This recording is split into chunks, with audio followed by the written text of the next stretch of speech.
One of the aspects that Mass Effect fans love about the series are the characters. Some characters are beloved not only for their story arcs, but also their personalities and their interactions with Shepard. However, some characters are hated because they showcase the opposite of these qualities. So in this video, I wanted to rank what I think are the 5 most hated characters in the Mass Effect series. Some of you may not agree with this list, and that's cool. Feel free to let me know your top 5 in the comment section. Before we get into the official list, here's a list of characters I thought about adding to the list before I decided to hone in on these 5. Who knows, these characters might make another list in the future. At number 5, we have Jacob Taylor.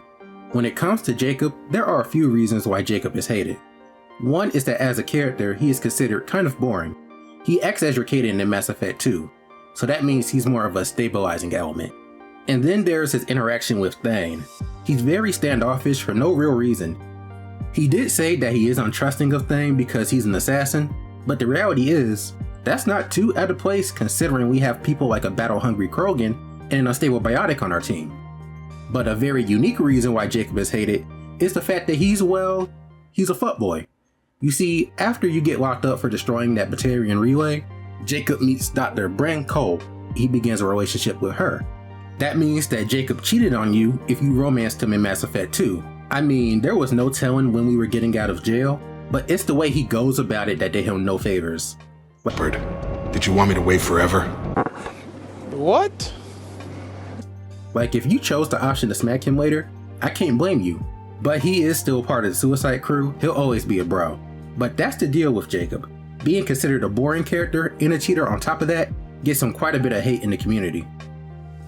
For number 4, we have the Citadel Council. So we're cheating a bit because there's 3 of them. The Council is made up of Sparatus, Tevos, and Valorn. The problem with the Council is that they dismiss our concerns about the Reapers all the way until they become a massive problem in Mass Effect 3. Remember when they and Udina grounded us in Mass Effect 1 because they didn't believe us about the Reapers? Yeah, that was fun. After being in the middle of Sovereign in Mass Effect 1, they still don't believe that the Reapers are a threat. And then, in Mass Effect 3, they're willing to let Earth burn, and they barely help us out until their own worlds are threatened. I had the most heat for Tevos for holding out the longest, and then pulling out of the War Summit when the Krogan were invited, knowing how important it was for everyone to cooperate. At least the Dalatrash showed up. There was no excuse for the Asari not to be there. I tend to lay off the other 2 a bit because Sparatus does get some credit for helping us out first, kinda showing us how to play the political game, and Valorn did let us know that Udina was being shady, but we could have been more ready for the Reapers if they just believed us sooner. I can get that they needed concrete evidence, but after a while, they would have had to admit to themselves, even behind closed doors, that the Reapers were a threat.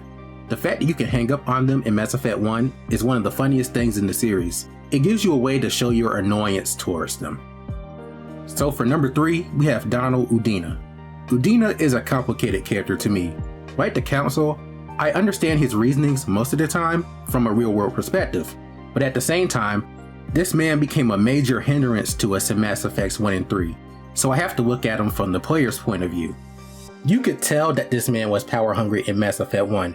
He was an opportunist, looking for any opportunity to advance not only human interests, but his own interests as well, such as becoming Earth's counselor. During the first half of the game, he was very helpful to us in getting the council hearings and proving that Saren was a traitor, which led to us becoming a Spectre. But he becomes more of an obstacle in the final third part of the game. The council was only acknowledging Saren's Geth ties and not his Reaper ones.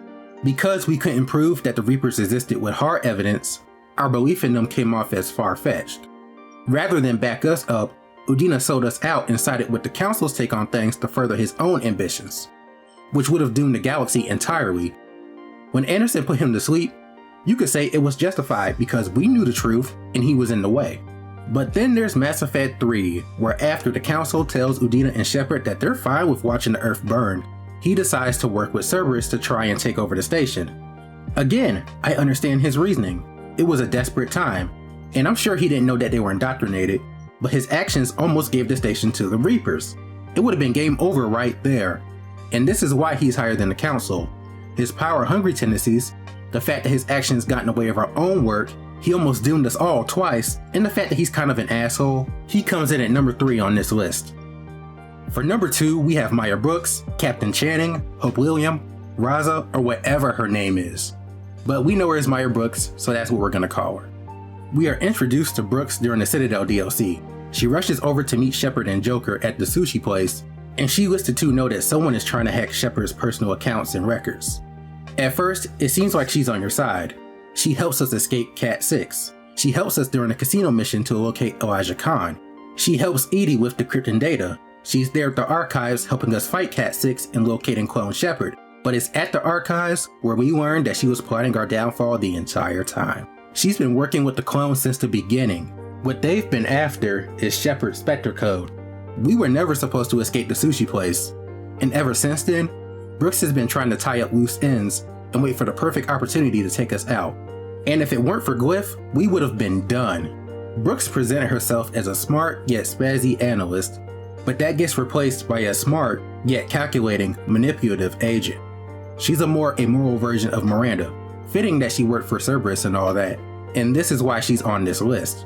Other than her intelligence, there's nothing to like about Brooks after her turn. She's using the clone more than anything, and as soon as she has a chance to convince you otherwise, she chose to leave the clone hanging, literally.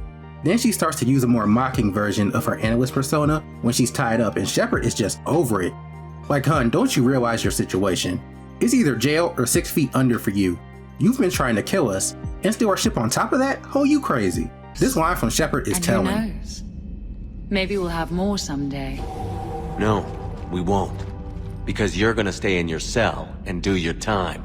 Afraid I'll escape, come back for revenge? Is the great Commander Shepard pleading for his life? I'm pleading for yours. Even as a paragon, they're feeling inclined to take her out. Not too many people have managed to piss off both versions of Shepard like that, so Brooks, you earned a spot on this list. You know it wouldn't have been a most hated characters list without mentioning Kai Leng. Mass Effect's resident Edgeworth is probably the most hated character in the series, but why is that? Well, it's that he's just an insufferable asshole. There's nothing to like about him in the game.